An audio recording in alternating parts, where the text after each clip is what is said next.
រុនសួស្តីលោកស្រីអរុនសួស្តីបាទជួបគ្នាសារថ្មីព្រឹកនេះមានអ្វីដែរឬក៏បន្តរឿងវេណេស៊ុយឡាលោកស្រីបាទគឺបន្តរឿងវេណេស៊ុយឡាពីព្រោះបន្ទាប់ពីសហរដ្ឋអាមេរិក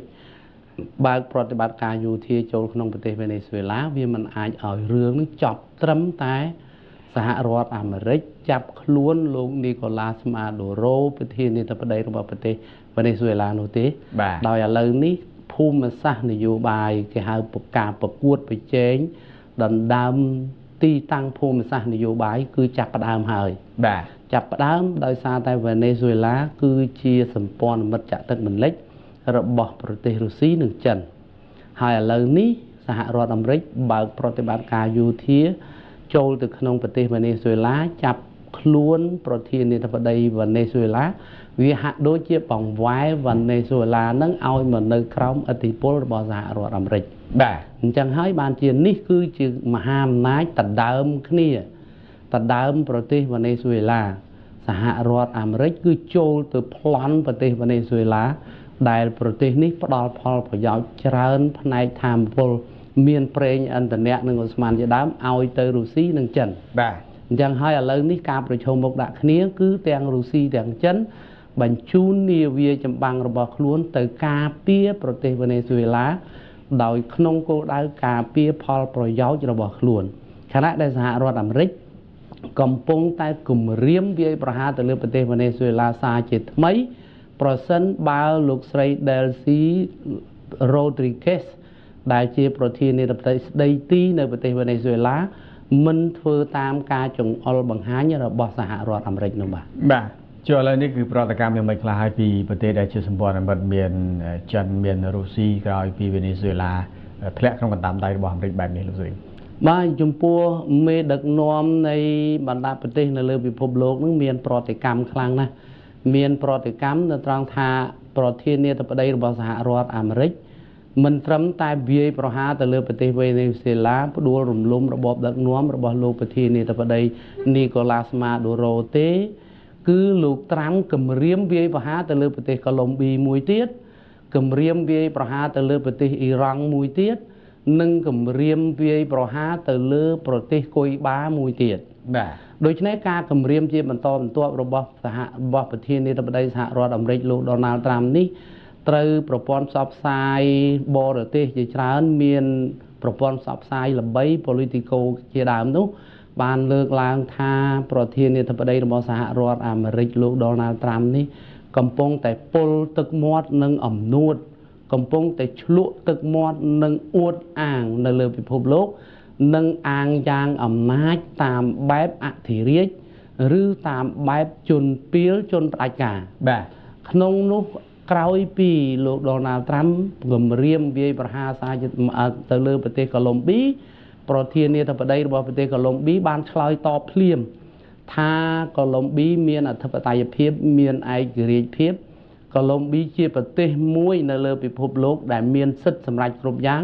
ក្នុងការធ្វើកិច្ចការដើម្បីប្រជាពលរដ្ឋរបស់ខ្លួនដោយសហរដ្ឋអាមេរិកមិនអាចប្រើអំណាចបែបពាលទៅវាយប្រហារទម្លាក់មេដឹកនាំដោយដែលសហរដ្ឋអាមេរិកបានធ្វើនៅប្រទេសវេណេស៊ុយឡានោះទេហើយក្នុងនោះចំពោះសម្ព័ន្ធមិត្តរបស់សហរដ្ឋអាមេរិកនៅសហភាពអឺរ៉ុបជាដើមនោះក៏មានប្រតិកម្មជំទាស់ទៅនឹងអំពើអំនួតរបស់លោកត្រាំដែរបាទពីព្រោះក្រោយពីចាប់ខ្លួនលោកនីកូឡាស្មាដូរ៉ូប្រធានាធិបតីវេណេស៊ុយឡាលោកត្រាំអួតកាន់តែខ្លាំងហើយឥឡូវនៅពេលបច្ចុប្បន្ននេះគឺសម្ព័ន្ធមិត្តមានបារាំងអង់គ្លេសអាល្លឺម៉ង់ស៊ុយអែតដាណូម៉ាជាដើមនោះបង្ហាញនៅការជំទាស់យ៉ាងខ្លាំងដោយមេដឹកនាំរបស់ប្រទេសដាណូម៉ាបានបញ្ជាក់ថាទង្វើរបស់ប្រធានាធិបតីសហរដ្ឋអាមេរិកលោក Donald Trump នេះជាគំរូអាក្រក់នៅលើពិភពលោកហើយសហរដ្ឋអាមេរិកគឺជាប្រទេសដែលគេគោរពស្ញប់ញែងនិងឲ្យតម្លៃខ្ពស់ថាជាប្រទេសបិតាលទ្ធិប្រជាធិបតេយ្យការគោរពសិទ្ធិមនុស្សនិងគោរពច្បាប់អន្តរជាតិ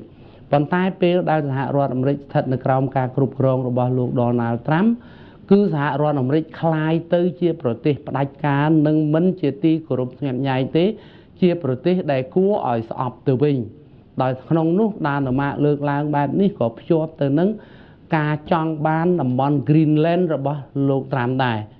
ពីព្រោះមកលោកត្រាំនៅតែទន្ទិញថាយ៉ាងយូរ2 ខែទៀតគឺសហរដ្ឋអាមេរិកនឹងយកតំបន់ Greenland របស់ប្រទេសដាណឺម៉ាកតែនឹងហើយបានជានៅពេលបច្ចុប្បន្ននេះក្នុងក្របខ័ណ្ឌអង្គការ NATO បែងចែកជា2គ្រោះអង្គការ NATO នេះមានសមាជិក32ប្រទេសដោយហ្វាំងឡង់គឺជាប្រទេសចុងក្រោយគេដែលចូលជាសមាជិករបស់ប្រទេសរបស់អង្គការ NATO ហ្នឹងតែដាណឺម៉ាកក៏ជាសមាជិករបស់អឺរ៉ុបនិងសមាជិករបស់អង្គការ NATO ដែរហើយ Greenland គឺជារបស់ដាណឺម៉ាកហើយសហរដ្ឋអាមេរិកចង់បានតំបន់ Greenland ដូច្នេះ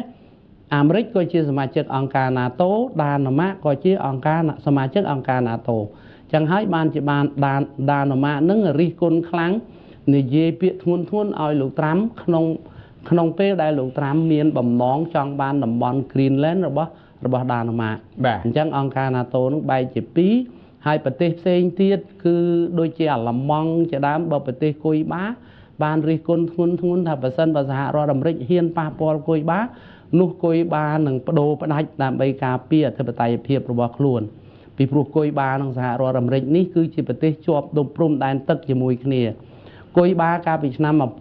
1962មានការប្រជុំមុខគ្នាម្ដងហើយជាមួយសហរដ្ឋអាមេរិក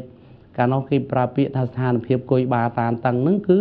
គុយបាតម្រង់មីស៊ីលបាឡីស្ទិកនិងមីស៊ីលតម្រង់គោលដៅទៅកាន់ទឹកដីសហរដ្ឋអាមេរិកតែម្ដងហើយភាពតានតឹងស្ទើរតែផ្ទុះឡើងកាលពីឆ្នាំ1962ឥឡូវនេះភាពតានតឹងបានកើតឡើងទៀតហើយក្រោយពីលោកត្រាំបានគម្រាមវាយប្រហារផ្ដួលរំលំរបបដឹកនាំរបស់ប្រទេសគុយបាគឺលោករ៉ាអ៊ូលកាស្ត្រូដែលជាកំពុងតែដឹកនាំគុយបានៅពេលបច្ចុប្បន្នដូច្នេះបើនិយាយប្រតិកម្មជាលក្ខណៈអន្តរជាតិគឺហាក់មិនមានប្រទេសណាមួយប្រកាសគាំទ្រ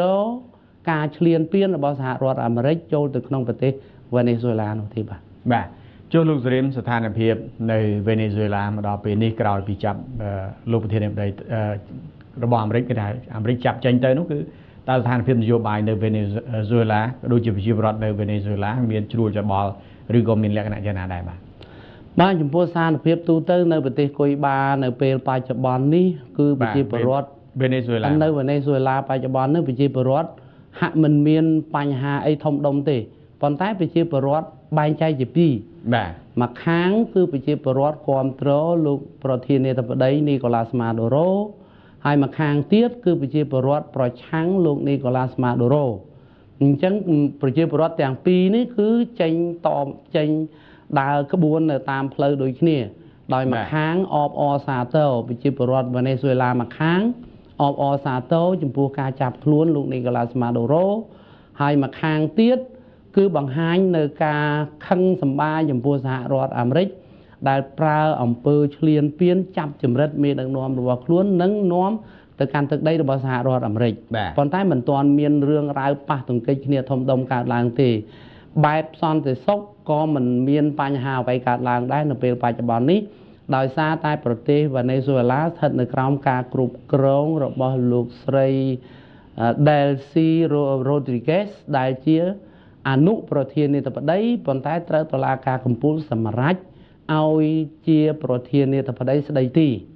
ដូច្នេះស្ថិតនៅក្រោមការគ្រប់គ្រងរបស់លោកស្រីអនុប្រធានាធិបតីនៅពេលបច្ចុប្បន្នហើយកាលពីថ្ងៃច័ន្ទម្សិលមិញនេះលោកស្រី Delcy Rodriguez ក៏បានប្រកាសគាំទ្រសហរដ្ឋអាមេរិកដែរដូច្នេះមានន័យថាឥឡូវនេះកាលពីមុនលោកត្រាំថានឹងបញ្ជូនមន្ត្រីសហរដ្ឋអាមេរិកឲ្យទៅគ្រប់គ្រងវេណេស៊ុយឡាបណ្ដោះអាសន្នប៉ុន្តែឥឡូវនេះលោកត្រាំមិនទាន់ប្រកាសលុបចោលទេតែប្រទេសវេណេស៊ុយឡាស្ថិតនៅក្រោមការគ្រប់គ្រងរបស់អនុប្រធានាធិបតី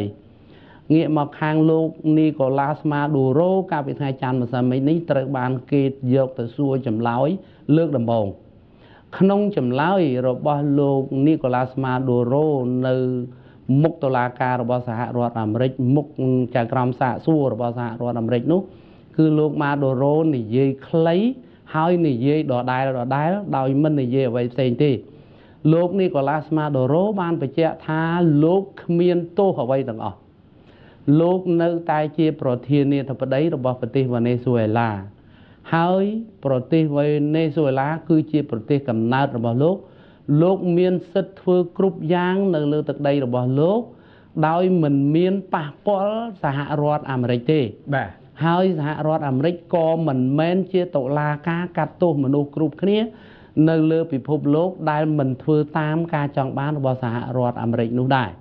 ដូច្នេះសម្ដីរបស់លោកនីកូឡាសម៉ាដូរ៉ូគាត់បានបញ្ជាក់ខ្លីថាលោកគ្មានទោសទេពីព្រោះគ្រប់យ៉ាងដែលលោកធ្វើគឺធ្វើដើម្បីប្រទេសរបស់លោកតែប៉ុណ្ណោះលោកមិនបានប៉ះពាល់សហរដ្ឋអាមេរិកទេហើយនៅថ្ងៃទី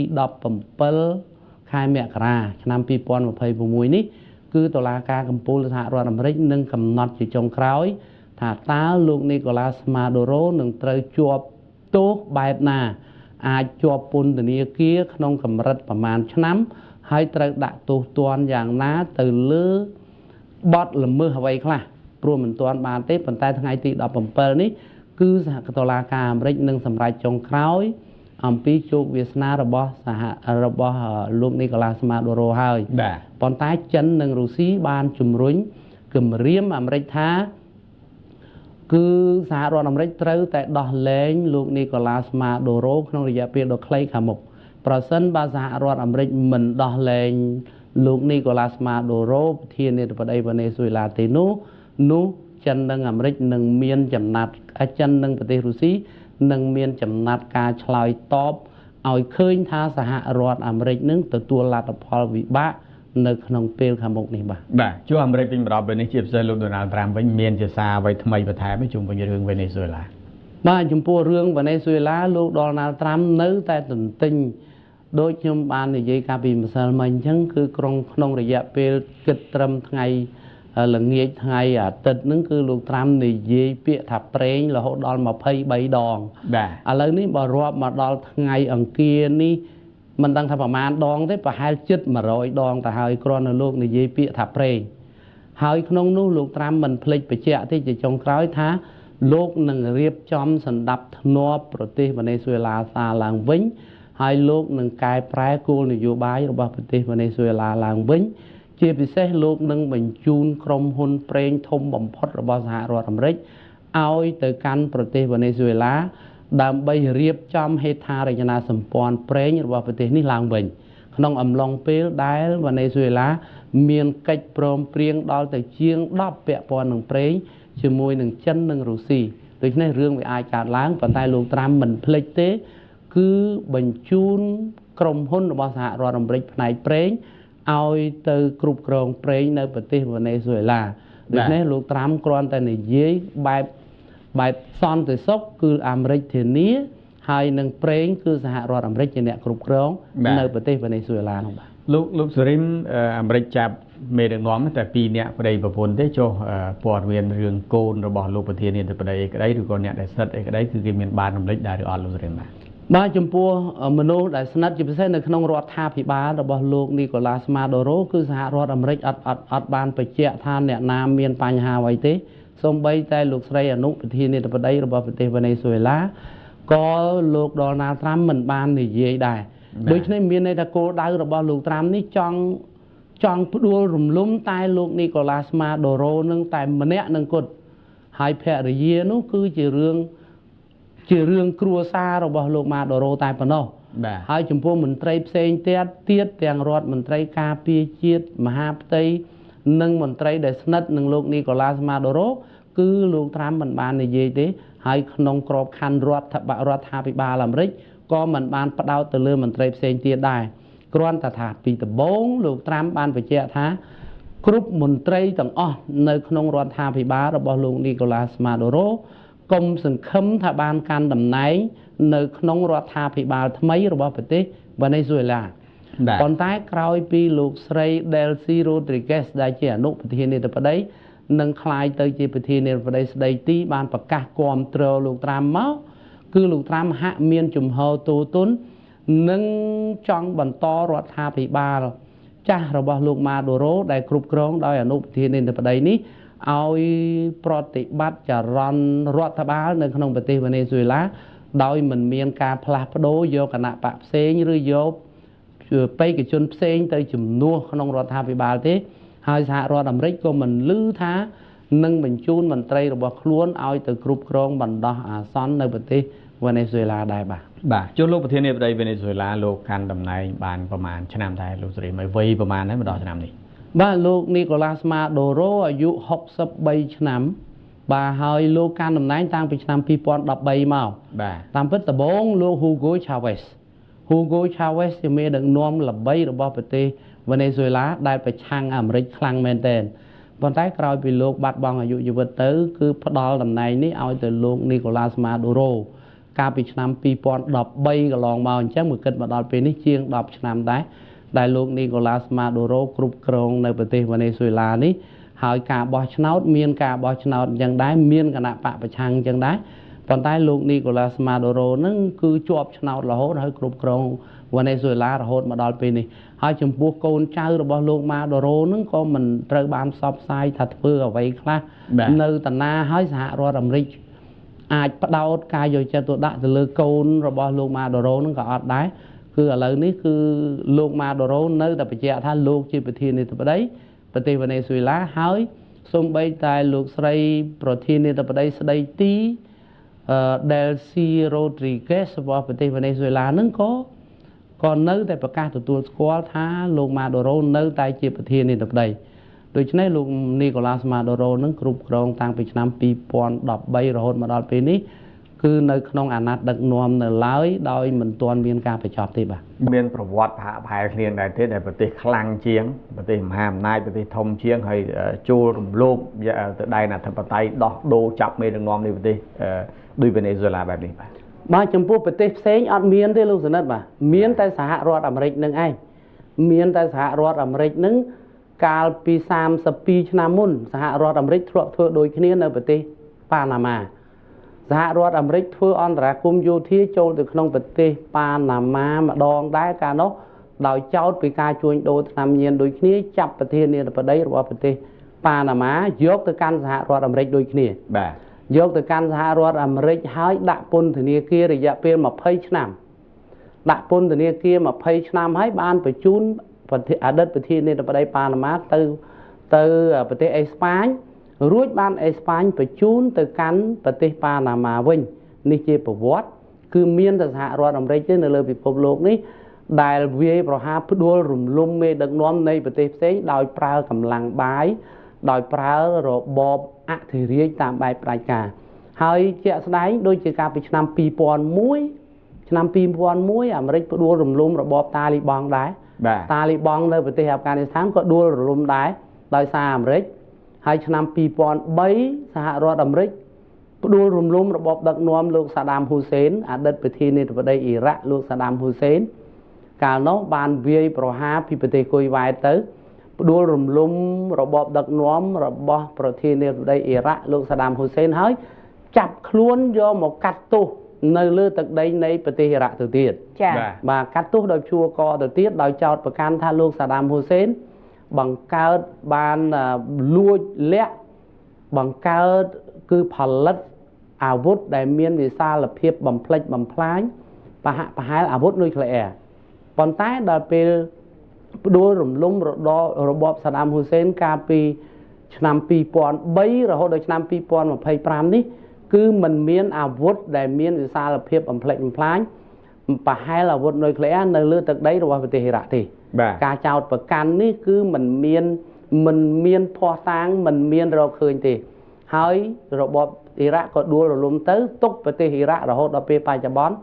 มันមានសន្តិសុខគ្រប់គ្រាន់នៅក្នុងប្រទេសទេហើយនៅឆ្នាំ2001សហរដ្ឋអាមេរិកនិងសម្ព័ន្ធមិត្តក៏វាយប្រហារផ្ដួលរំលំអតីតប្រធានាធិបតីរបស់ប្រទេសលីប៊ីលោកមូអាម៉ាកាដាហ្វីដែរកាលនោះមូអាម៉ាកាដាហ្វីគឺបានសម្លាប់មេដឹកនាំរបស់ប្រទេសលីប៊ីនៅលើទឹកដីរបស់ប្រទេសលីប៊ីតែម្ដងដោយនៅពេលបច្ចុប្បន្ននេះទុកលីប៊ីឲ្យនៅក្នុងភ្លើងសង្គ្រាមដោយលីប៊ីនៅពេលបច្ចុប្បន្ននេះបែកចេញជា3ជំរាកជា3ផ្នែកទី1គឺរដ្ឋាភិបាលដែលខាងសហរដ្ឋអាមេរិកនិងសម្ព័ន្ធមិត្តលើកបន្ទប់កាលពីឆ្នាំ2011កន្លងទៅនឹងដល់ពេលបច្ចុប្បន្នមួយផ្នែកនៃទឹកដីលីប៊ី គឺគ្រប់គ្រងដោយអតីតមេទ័ពរបស់លោកមូអាម៉ាកាដាហ្វីអតីតប្រធានាធិបតីហើយមួយផ្នែកទៀតរបស់ប្រទេសលីប៊ីគឺស្ថិតនៅក្រោមក្រមជ្រុលនិយមដែលមានទំនាក់ទំនងស្អិតល្មួតជាមួយនឹងរដ្ឋអ៊ីស្លាម ISIS ដូច្នេះប្រទេសលីប៊ីក្រោយពីអាមេរិកចោទប្រកាន់ថារំលោភសិទ្ធិមនុស្សរបបផ្ដាច់ការជាដើមនោះក៏ទៅសម្លាប់មូអាម៉ាកាដាហ្វីធ្វើឲ្យប្រទេសបែកបាក់ទៅជា3ហើយប្រទេសលីប៊ីនោះប្រជាជនលីប៊ីកាប់សម្លាប់គ្នារហូតដល់ពេលបច្ចុប្បន្នឥឡូវនេះវ៉ាណេស៊ុយអេឡាគឺជាប្រទេសមួយទៀតហើយដែលសហរដ្ឋអាមេរិកទៅវាយប្រហារប្លន់យកប្រេងដោយចាប់មេដឹកនាំរបស់ប្រទេសមួយដែលមានអធិបតេយ្យភាពឯករាជ្យនិងការសម្រេចចិត្តនៅលើប្រទេសរបស់ខ្លួនយកទៅកាត់ទោសនៅសហរដ្ឋអាមេរិកដូច្នេះសរុបទាំងអស់នេះជាបទពិសោធន៍មួយនៅលើពិភពលោកនេះមិនមានប្រទេសណាធ្វើដូចសហរដ្ឋអាមេរិកទេមានតែសហរដ្ឋអាមេរិកទេដែលទៅវាយប្រហារលើប្រទេសផ្សេងក្នុងបទចោទប្រកាន់មិនសមហេតុផលនោះបាទចុះសពថ្ងៃរដ្ឋាភិបាលរបស់វេណេស៊ុយអេឡាគឺបញ្ចប់ប្រធានាធិបតីហើយចឹងការគ្រប់គ្រងយ៉ាងណាដែរសហរដ្ឋអាមេរិកជាអ្នករៀបចំឬយ៉ាងម៉េចលោកស្រីបាទឥឡូវនេះគឺកាលពីម្សិលមិញនេះល្ងាចថ្ងៃអាទិត្យម្សិលមិញនេះមកនៅកម្ពុជាគឺអនុប្រធានាធិបតីខាងតុលាការកំពូលរបស់ប្រទេសវេណេស៊ុយអេឡានឹងបានសម្រេចឲ្យអនុប្រធានាធិបតីរបស់ប្រទេសវេណេស៊ុយអេឡានឹងឡើងគ្រប់គ្រងអំណាចបណ្ដោះអាសន្នជាប្រធានាធិបតីស្ដីទីប៉ុន្តែគេមិនបាននិយាយថាលោកនីកូឡាសម៉ាដូរ៉ូប្រធានាធិបតីវេណេស៊ុយអេឡាដែលគ្រប់ដែលអាមេរិកចាប់ទៅនឹងមិនមានតំណែងអត់ទេគ្រាន់តែតែងតាំងអនុប្រធានាធិបតីជាប្រធានាធិបតីស្ដីទីនេះចំពោះក្នុងប្រទេសវេណេស៊ុយអេឡាប៉ុន្តែបើលោកត្រាំនិយាយផ្សេងលោកត្រាំថាអាមេរិកអាចវាយប្រហារទៅលើប្រទេសវេណេស៊ុយអេឡាម្ដងទៀតពីព្រោះសហរដ្ឋអាមេរិកនឹងមិនអោយមន្ត្រីក្នុងរដ្ឋាភិបាលរបស់លោកនីកូឡាសម៉ាដូរ៉ូឡើងកាន់តំណែងជាដាច់ខាតគឺមុនគេសហរដ្ឋអាមេរិកនឹងបញ្ជូនក្រុមការងាររបស់ខ្លួនឲ្យទៅគ្រប់គ្រងប្រទេសវេណេស៊ុយអេឡាបណ្ដោះអាសន្នអញ្ចឹងមានន័យថាសហរដ្ឋអាមេរិកនិយាយនេះគឺអ្វីៗស្រេចតែលើសហរដ្ឋអាមេរិកបាទសហរដ្ឋអាមេរិកលោកត្រាំប្រកាសម្សិលមិញហ្នឹងថានឹងបញ្ជូនក្រុមមន្ត្រីឲ្យទៅគ្រប់គ្រងបណ្ដោះអាសន្នលោកប្រើពាក្យគ្រប់គ្រងបណ្ដោះអាសន្នមុនពេលជ្រើសរើសមេដឹកនាំនៃប្រទេសវេណេស៊ុយអេឡាបានហើយមេដឹកនាំរបស់ប្រទេសវេណេស៊ុយអេឡានោះគឺសហរដ្ឋអាមេរិកបើតាមការចុះផ្សាយរបស់ប្រព័ន្ធផ្សព្វផ្សាយនានានៅលើពិភពលោកហ្នឹងថាសហរដ្ឋអាមេរិកអាចដាក់មនុស្សជំនិតរបស់សហរដ្ឋអាមេរិកដែលធ្វើគ្រប់យ៉ាងគឺដូចជាសហរដ្ឋអាមេរិកគ្រប់គ្រងវេណេស៊ុយអេឡាអញ្ចឹងពីព្រោះមុនគេនេះគឺលោកត្រាំនឹងបញ្ជូនមន្ត្រីរបស់ខ្លួនឲ្យទៅគ្រប់គ្រងបណ្ដោះអាសន្ននៅលើទឹកដីរបស់ប្រទេសវេណេស៊ុយអេឡាអញ្ចឹងផ្នែកមានពីរនៅវេណេស៊ុយអេឡាអនុប្រធានាធិបតីត្រូវបានតុលាការកំពូលសម្រេចឲ្យជាប្រធានាធិបតីស្ដីទីប៉ុន្តែសហរដ្ឋអាមេរិកក្រោមការដឹកនាំរបស់លោកត្រាំគិតប្រកាសថានឹងឲ្យសហរដ្ឋអាមេរិកជាអ្នកគ្រប់គ្រងបណ្ដោះអាសន្នទៅវិញដូច្នេះចំណាត់ការនេះមិនដឹងយ៉ាងណាទេប៉ុន្តែគ្រាន់តែចំណាត់ការនេះគឺពិភពលោកក៏រិះគន់បន្ថែមចំពោះលោកដូណាល់ត្រាំដែរហើយមិនតែប៉ុណ្ណោះទេទន្ទឹមនឹងលោកត្រាំបញ្ជូនក្រុមការងាររបស់ខ្លួនឲ្យទៅគ្រប់គ្រងប្រទេសវេណេស៊ុយអេឡាបណ្ដោះអាសន្នលោកត្រាំក៏បញ្ជូនក្រុមហ៊ុនប្រេងធំបំផុតរបស់សហរដ្ឋអាមេរិកឲ្យទៅវាយតម្លៃនិងធ្វើការប្រេងនៅក្នុងប្រទេសវេណេស៊ុយអេឡាដែរដូច្នេះមានន័យថាប្រេងនេះគឺសំខាន់ដូចខ្ញុំបញ្ជាក់ពីខាងដើមអញ្ចឹងគ្រាន់តែគិតមកល្ងាចថ្ងៃអាទិត្យមកនៅកម្ពុជានេះគឺលោកត្រាំនិយាយពាក្យថាប្រេងរហូតដល់ទៅ23ដងមានន័យថាលោកចង់បានប្រេងវេណេស៊ុយអេឡាណាពីព្រោះអណ្ដូងប្រេងនៅប្រទេសវេណេស៊ុយអេឡាធំជាងគេបំផុតនៅលើពិភពលោកមានទុនបំរុងធំបំផុតនៅលើពិភពលោកផ្នែកថាមពលហ្នឹងបាទ